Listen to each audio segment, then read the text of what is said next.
どうも、クピオです。この季節がやってきました。新型ポータブルクーラー検証です。今 DIY しているこの軽キャンピングカー仕様の軽バン、夏も車中泊できるように大容量リチウムバッテリー DIY で搭載しました。次の DIY は 12V のクーラー搭載しようと思っていましたが、雪国なので下に室外機装備できない問題に直面しました。この車体下はエンカル仕様で錆びやすくなってしまうんですね。悩んでいるところ、エコフローさんから発売前のポータブルクーラーお借りすることができましたので、今日は本気の検証します。多分他の YouTube チャンネルさんもたくさんこのクーラーの良さを紹介すると思いますので、購入意欲沸かせたかったり、家族への合意が必要な方はそちらを見てください。自分はどちらかというとデメリットを探したいと思ってます。というのもガチで装備するか検討しています。もう商品紹介というか、ただの趣味ですね。この軽バンで実際の設置の手間も含めて使えるポータブルクーラーなのか検証します。かれこれ7年前から YouTube で車にポータブルクーラーを設置し、車中泊で使えるのか検証を続けてきた自分としてチェックしたいポイントは、まず冷えるのか、次にバッテリーの持ち、一晩使えるのか、突入電力も気になります。カタログには載らない一瞬高くなる電気があるんですけど、この突入電力が 2000W など超えてくると、普通のポータブルバッテリーは使えなくなってしまいます。そして騒音うるさくないかですね。感覚ではなくて数値で検証します。設置の速さ、こちらも重要です。もうだるいと使わなくなります。初期の DIY の手間、この手の商品なんやかんやで車中泊で使うには DIY 前提で作られていることが多いです。そして最も大事なのが結露の水漏れ、車載なのでこれがあると使わなくなります。この辺に重点を置いて実際に設置して走行まで検証します。もう本気でしょ。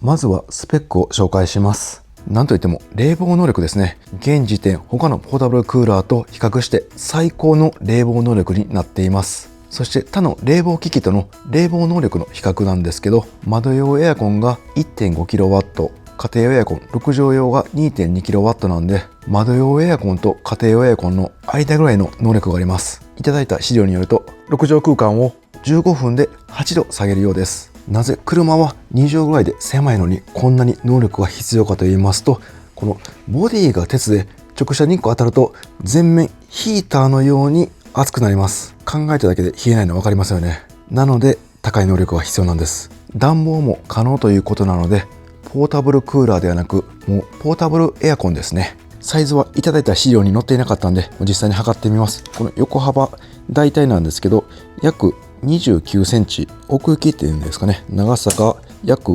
53センチですね。高さが33センチぐらいですね。消費電力はいただいた資料になかったので後で実際に使ってみて計測します。そして去年発売された前回の Wave2 との比較なんですけど、まず変わったところが冷房能力は 1.5kW から 1.8kW へ能力が上がりました。そして暖房能力も 1.8kW から 2kW へ能力が上がりました。風量もアップしました。290立方メートルパーアワーから330立方メートルパーアワーへアップしました。そしてサイズは変わらず重量は増えちゃってます。 14.5kg から 15.6kg へ重量が増えました。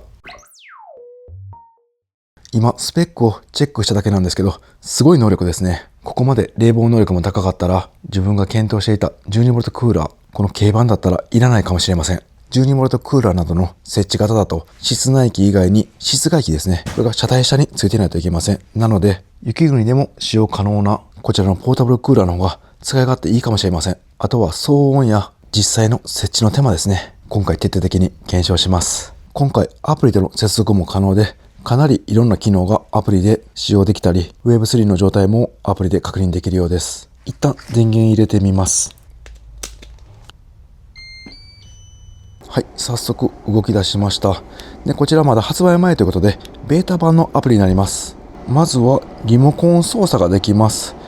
こんな感じでドライ、送風、暖房、冷房、自動に切り替えられます。次は風量ですね。これで変えられます。エコモード、最大、マックスモード、で、スリープモードですね。次なんですけど、Wave3 の状況はリアルタイムで見ることができます。ここに現在の消費電力リアルタイムでわかります。そして拡張バッテリーなどをつないでいたらバッテリーの残量もわかるようです。個人的にすごいいいなと思ったのが、ここを押すとこのドレン水ですね、結露したお水の水位がわかります。こちら満タンになるとアプリの通知機能で教えてくれるみたいです。いちいちチェックしなくてもいいのはいいですね。そしてここのアプリから排水操作も可能です。そしてペット飼ってる方は嬉しいモードもあります。こういった寝る前のスリープタイマーですね。これ以外にペットケアモードというのがあります。こちら説明を見ていると、周辺温度が25度以上に上昇すると通知されて、温度が25度に下がるまで最大モードで冷却されますとのことです。ペットと車で移動される方はかなり嬉しいモードですね。それでは車に実際に設置していくんですけど、まずは付属品チェックします。こちらが付属品一覧です。3種類のダクトエンドがあります。この送風口ですね。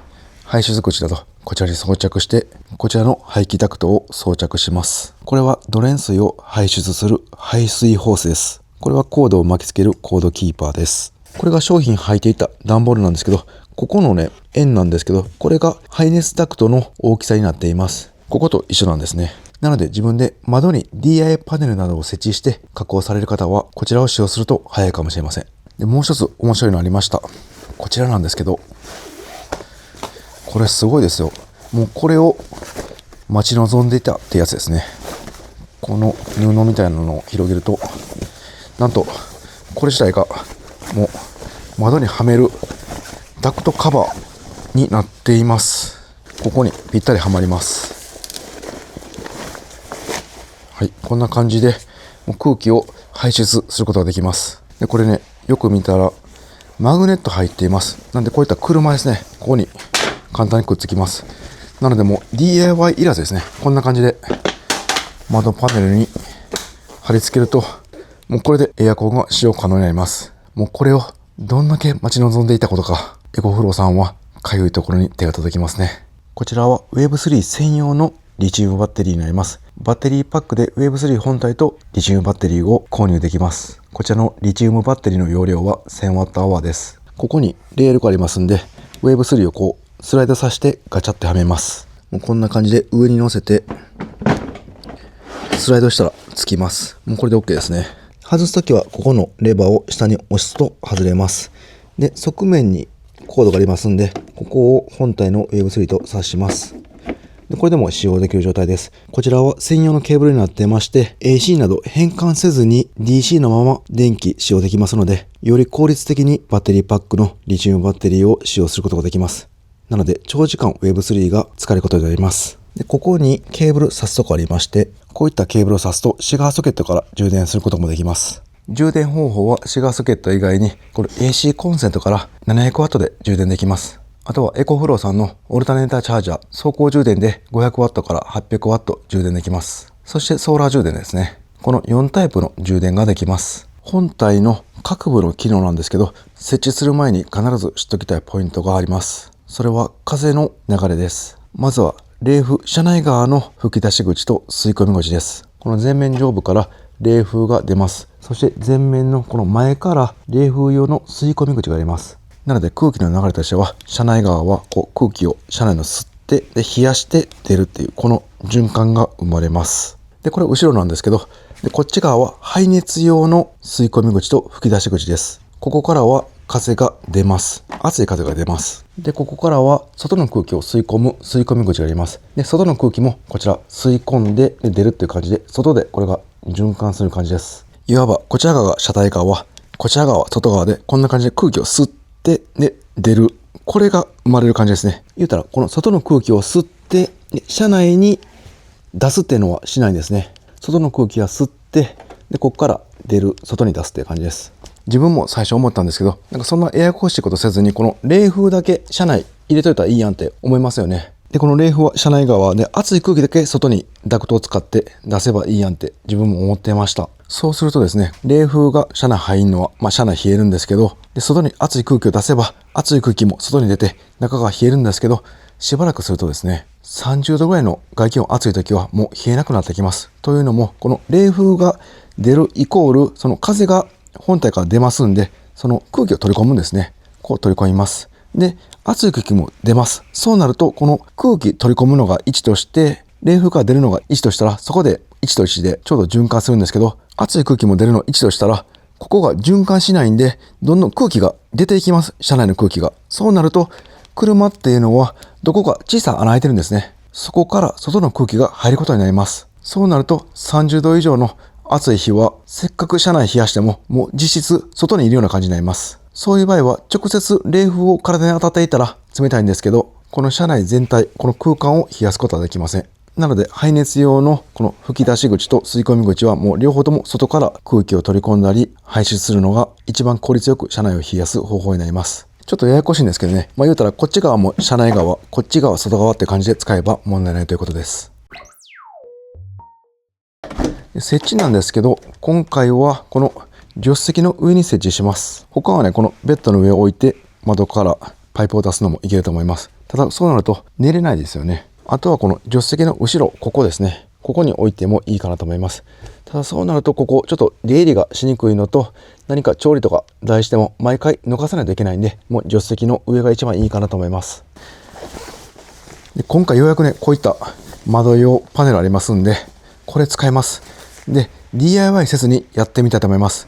せっかく DIY せずに設置できるシステムなので、もうお手軽に今回やってみます。で、助手席だったらこんな感じで、起こしておいてもいいんですけど、ただそうなるとダクトが邪魔っぽいですね。ちょっと実際にダクトつけてやってみます。こんな感じでダクトをはめていきます。まずはダクトエンド取り付けていきます。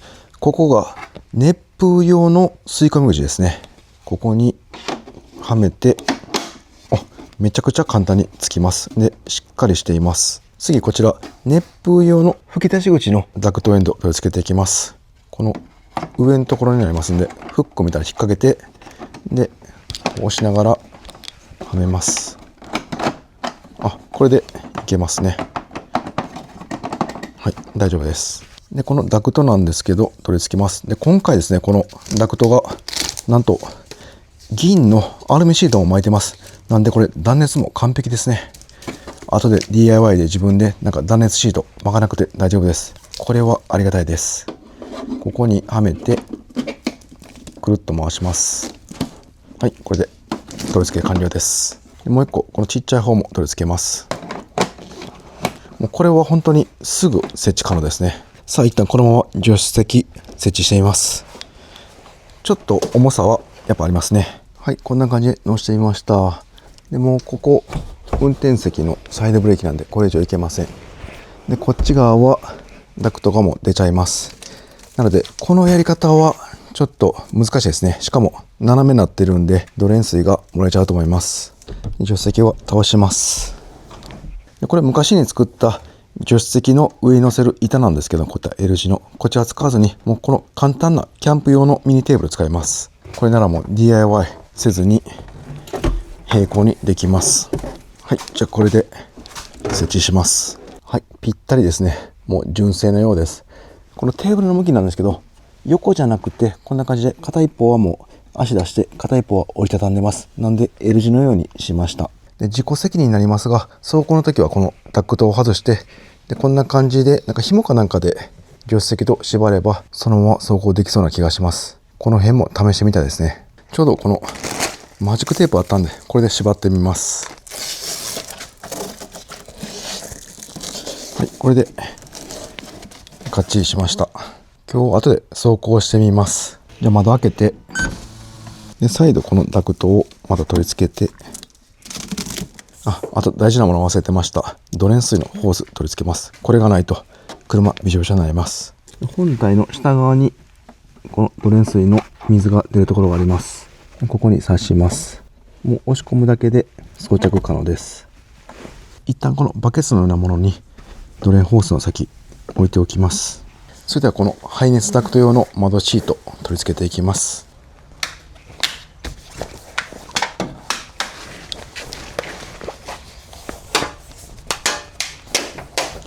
めちゃくちゃ簡単です。で次はこのダクトを窓シートから出します。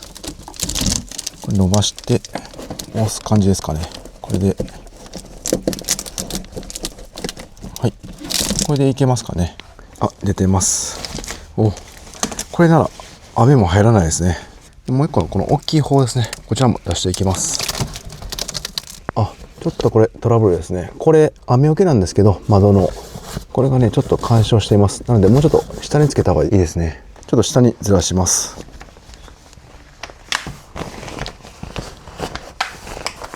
ギリギリ干渉してないですね。これは盲点でした。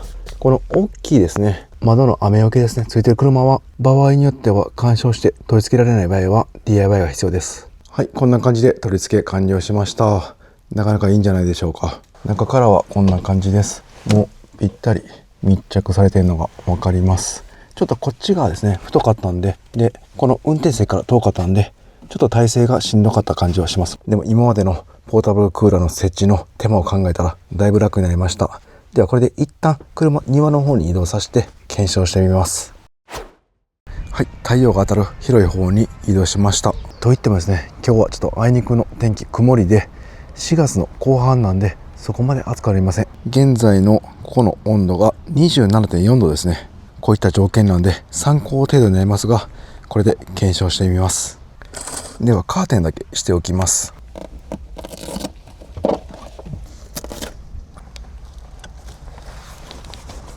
はい、じゃあこの状態で検証していきます。使用中の騒音も調べたいんで、今現時点の騒音を調べておきます。この iPad のアプリで計測していきます。だいたい本体からそうですね1メーターぐらい離したところで計測します。でこの状態でそれでは冷房をつけて騒音を測っていきます。じゃあアプリで冷房にして、もう設定温度一番低い16度にしときます。で風量は一旦この一番弱で計測してみます。現在の外気温は 26.4 度、これで計測していきます。はい、冷たい風来ています。はい、先ほどまで静かだったんですけど、なんかウィーンってこんな感じでちょっと高めの音がしています。せっかくなんでこの状態で音量を測っていきます。はい、63デシベルでした。今さっきまでね結構静かだったんですけど、なんかウィーンっていう高い音がしています。この音が結構大きくなってるかもしれません。ちなみにデシベルの他の例え出しておきます。じゃあこのままマックスいってみます。はい、なんと同じ63デシベルでした。今ウィーンって高い音なくなったんで、一回ジャックも計測しておきます。少し下がって61デシベルでした。自分だったらこのぐらいの音量は眠れます。やっぱり暑くて寝れないよりかはちょっとうるさくても涼しい方が絶対いいと思います。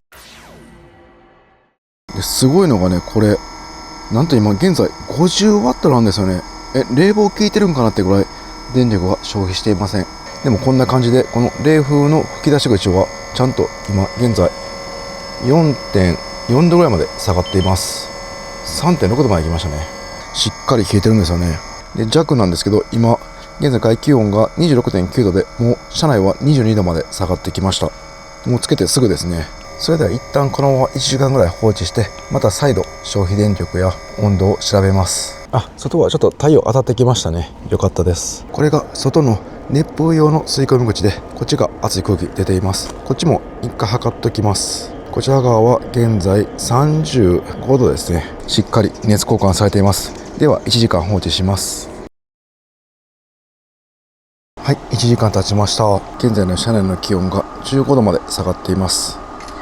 外気温も夕方4時になったんで 23.9 度まで下がりました。でバッテリーは現在 54% ですね。90% スタートだったんで 36% 減っていますね。で風量は3でずっと冷やしていました。で消費電力は現在 56W なんで、バッテリーパックの容量が 1000Wh ということなんで、50W で1時間使用したら 50Wh なんで、こんなにもバッテリー減らないはずなんですが、もしかしたらまだプロトタイプなんで、この消費電力のワット数が間違えてるかもしれません。この辺はまた製品版ができてからしっかり検証してみたいですね。もう車内かなり寒いんで切っておきます。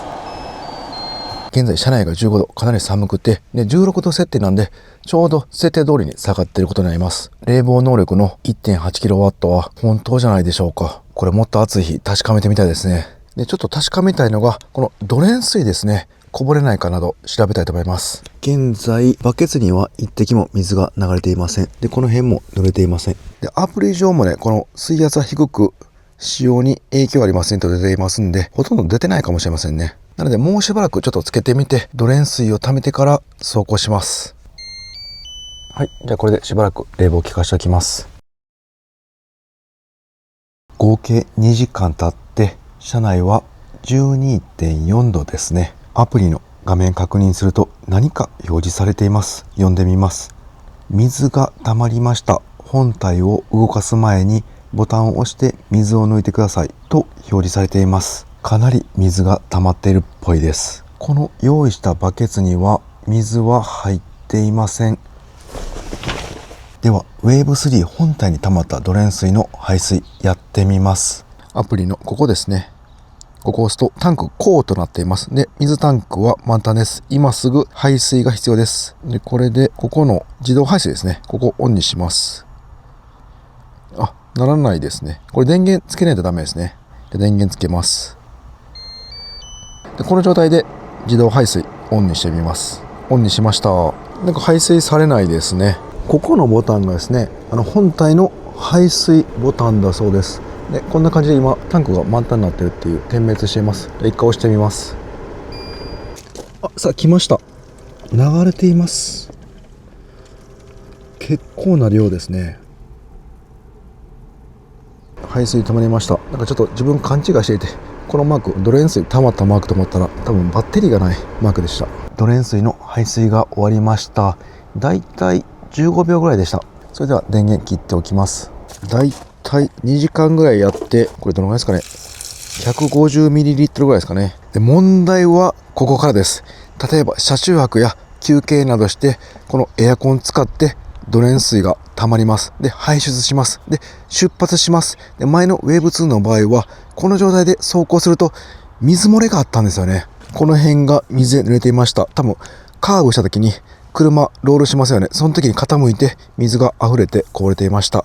今回それがないのか検証します。一応このバケツも空にした状態でもう一回設置しておきます。もしかしたら走行中にここから出る可能性もあると思いますので、この状態で走行してみます。で、この上のダクトはちょっとさすがに視界悪くなるんで取っときます。で、もう一点調べたいのがこの設置したままの走行ですよね。この状態で問題なく走行できれば車中泊時クーラーがすぐ使えます。やっぱり毎回これ結構重かったんで、よいしょって持ち上げてセッティングすると使う気なくしますよね。できればもうこのまま置いたまま走行して、で車中泊スポットではこのダクトをつけて窓パネルにはめるだけですぐ使える状態が好ましいかなと思います。では水が漏れてもいいようにタオルこの辺巻いておきます。じゃあ濡れたら分かりやすい色のこのグレーのタオルにしました。さあ、これで走行して水が漏れなかったらかなり使えるポータブルクーラーだと思います。で、取説にですね、ドレン水は排水ボタンで排水するか、もしくは本体を持ち上げて傾けて排水するか書いてました。ただそのやり方だったらですね、設置したまま走行することはできません。やっぱり使用後毎回外してで傾けてってなるとめんどくさくなって、このポータブルクーラー使わなくなると思います。なのでこの状態で漏れないかどうかっていうのが自分の中ではかなり大きなポイントになります。それでは1時間ぐらい走行してきます。でもガンガンカーブも曲がって普段通りの運転してきます。はい、強めにブレーキかけてみたり、こういった感じのコーナリングですね。しっかり R のあるコーナリングもして、傾きを車に与えて、この状態でしばらく走行してテストしてみます。これで漏れなかったらかなり使えるポータブルクーラーだと思いますので期待したいですね。で、こういった一時停止ですね。ちょっと車どこもいないんで急ブレーキ組に踏んどきます。はい、1時間走行してクピガレに戻ってまいりました。結構強めにブレーキ踏んで前のめりになったり、コーナリング時に傾いて横自由を感じましたので、ウェーブ3にとっては過酷な環境だったと思います。それでは皆さんと一緒に検証結果見ていきます。どうでしょうか。パッと見た感じ大丈夫ですね。このバケツの方も特に水は新たに出ていないようです。で、後ろ周辺もパッと見大丈夫です。タオルも濡れてないですね。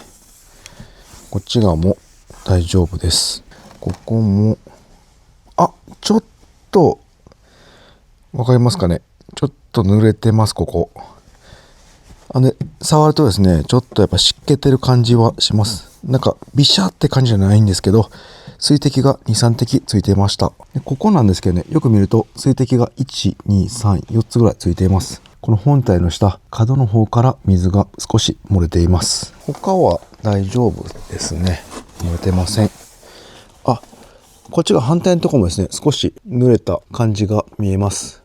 これ水滴が本当に2滴ぐらいですかね。前のウェーブ2はね、このぐらい運転するともうこの辺水浸しだったんで、かなり改良はされてるんですけど、完璧に水漏れを防止できるわけではないようです。もうこのぐらいだったら、この隙間自分でコーキングなどして埋めれば水漏れはなくなると思うんですけど、自己責任の改造になると思います。これもう一旦取り出して、もっと傾けてみます。これもうこんな感じで手動で傾けます。こんなに車傾くことはないんですけど、もう大げさに一回やってみます。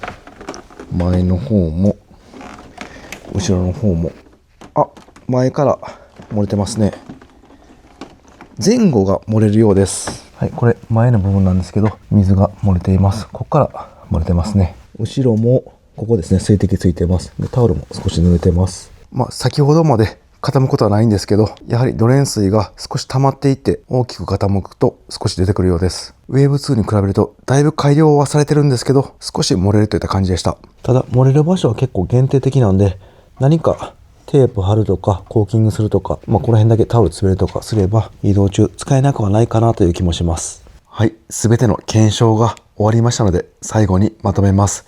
外気温 27.1 度、1時間使用して車内は15度に下がりました。その時の外気温は 23.9 度です。消費電力は 36W、設定温度は16度、風量弱。この消費電力はアプリで表示されていました。デモ機なのでバグってる可能性はあります。バッテリー残量なんですけど、バッテリーパックのバッテリー残量は 90% から 54%、1時間で 36% 減りました。バッテリーの容量は 1000Wh です。騒音は風量弱で 61dB、たまに 63dB、風量最大で 63dB でした。という結果に終わりました。今回外気温がそこまで高くないので、また暑くなったら再検証したいですね。そしてここからは個人的な車中泊での使い方での本音レビューになります。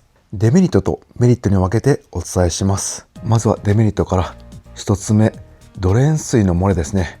これが一番気になりました。ウェーブ2より改良されてかなり少なくなりましたが、少し漏れます。本来の使い方なら問題ないです。テントや車で止まっている時に限り使うものなので大丈夫なんですが、個人的にもう使うここのセッティングのまま移動も行いたかったので、自分が Wave3 を使用する場合は移動時一工夫が必要です。何かいいアイデアないでしょうか。思いついた方、ぜひコメントで教えてください。で、次のデメリットは重量が増加しました。前作から小型化ならずサイズ変わらず、重量が 14.5kg から 15.6kg へ 1.1kg 増えちゃいました。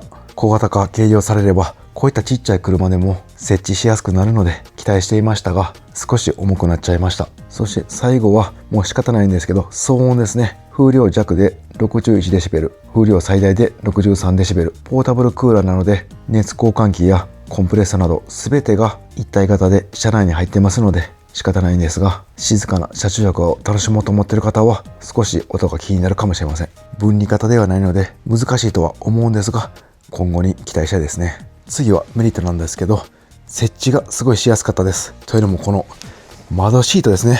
もうこれ本当に待望でした。もう神アイテムですね。エコフローさん、これよく作ってくれました。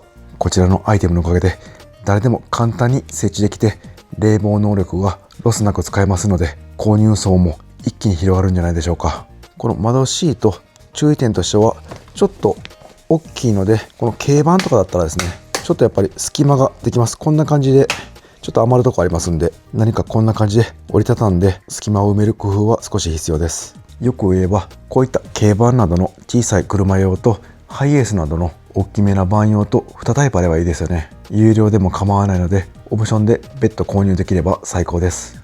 でもう一点注意点としては、この助手席に設置する場合なんですけど、この太い方のダクトが結構こっからは設置しにくくて、この窓からも設置しにくいんで、運転席側から設置することになると思うんですけど、その時にちょっと遠くて設置しにくかったです。この辺は慣れが必要だと思いました。その2点だけが気になりましたが、最高のアイテムだと思います。次良かったところは冷房能力ですね。こちらが上がりました。今回 Wave3 の能力をフルで試せなかったんですが、明らかに冷房能力上がっていました。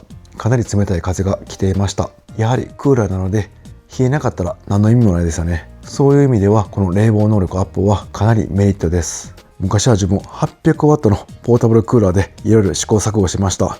とうとう 1800W のポータブルクーラーの能力まで上がってきましたね。技術の進化は本当すごいです。次使ってみて良かったところはこのアプリの操作ですね。エコフローさんはアプリがすごい使いやすくて見やすくて、他社のポータブルクーラーと比べても操作性は一つ頭出ているなという感じがしました。この表面のパネルでも操作しやすかったんですが、アプリの方がより直感的に操作できました。しかも接続もシームレスにストレスなくつながりました。以上がメリットデメリットでした。で、最後に自分はこの車に Web3 を使うのか使わないのか決めたいと思います。自分クピオはこの軽バンでエコフロー Wave3 を使いたい気持ちが大きいです。なぜ使えますと言い切らないかと言いますと、価格今知らされてないんですね。多分皆さんがこの動画を見る頃には発表されていると思います。概要欄に詳細リンクを載せておきますので、ぜひチェックしてみてください。この Wave3 はお借りしているので返して購入しないといけません。なので価格次第ですね。あとはドレン水の処理方法、漏れない方法あれば設置したいですね。もうちょっとお借りしていろいろ試行錯誤してみます。今後ですね、またいろいろポータブルクーラーやエアコン試して動画にしたいと思います。それではご視聴ありがとうございました。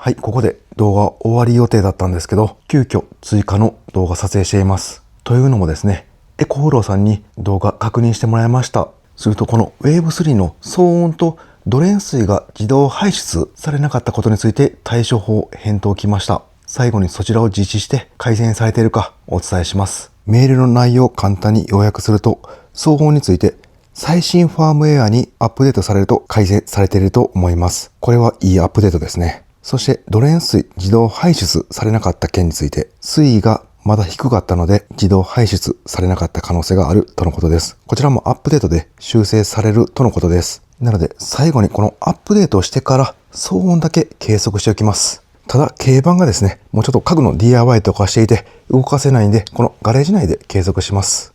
まずは電源つけてアップデートしておきます。はい、じゃあアプリのファームウェアですね、アップデートしておきます。はい、ファームウェアはアップデート再新になりました。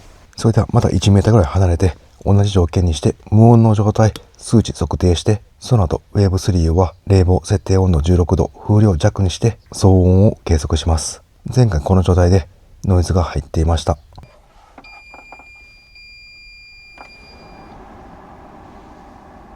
はい、この状態で1時間ぐらい放置してました。で、音もたまに聞いていたんですけど、最初に検証した時に出ていたウィーンっていう高い音はアップデート後出なくなりました。あの音結構気になったんで、これは嬉しいアップデートです。この動作音 61dB という数値は気になる人、気にならない人、人によると思います。なので購入検討されている方はネットなどに 61dB、60dB、例えみたいなのが載ってますんで、実際にその音聞いてみて想像してみてください。あとはドレン水の走行中の水漏れですね。これだけエコフロアさんまた改善してくれたら車中泊ユーザーは喜ぶと思いますので、よろしくお願いします。それではご視聴ありがとうございました。